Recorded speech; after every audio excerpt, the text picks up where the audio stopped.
জয় শ্রীরাম। ভগবান শ্রী রামচন্দ্র সীতামাতা এবং ভাই লক্ষণ সহ বনের উদ্দেশ্যে রওনা দিলেন।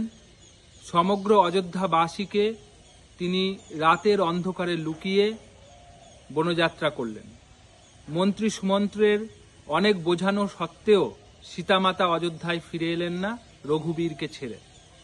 মন্ত্রী সুমন্ত যখন অযোধ্যায় ফিরে এসে মহারাজ দশরথের কাছে শ্রী রামচন্দ্রের বনগমনের বার্তা দিলেন, তখন মহারাজ দশরথ সমগ্র দিক থেকে ভেঙে পড়লেন।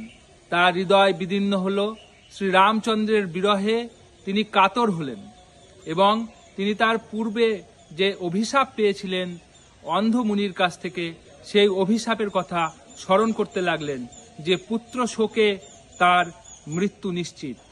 এবং তিনি মনে মনে ব্যথিত হলেন যে তার প্রিয় রানী কৈকেয়ীর কাছ থেকেই এই রকম একটি ঘটনা তার জীবনে ঘটল।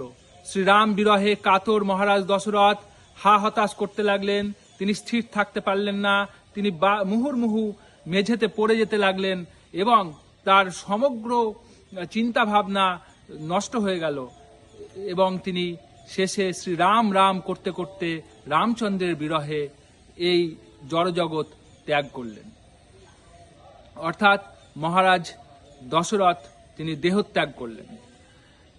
এই শ্রী রামচন্দ্রের বিরহে মহারাজ দশরথের মহাপ্রস্থান আমরা অনুমান করতে পারি।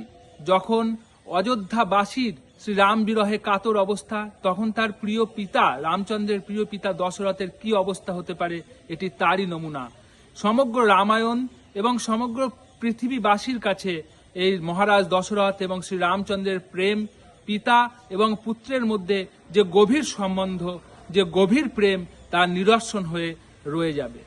আগামী পর্বে আমরা শুনব মহারাজ ভরতের তেজ এবং মহারাজ ভরতের যে ক্রোধ, রাম বিরহে মাতা কৈকেয়ীর প্রতি তার যে অনীহা, সেই সমস্ত কিছু আমরা আগামী পর্বে শুনছি।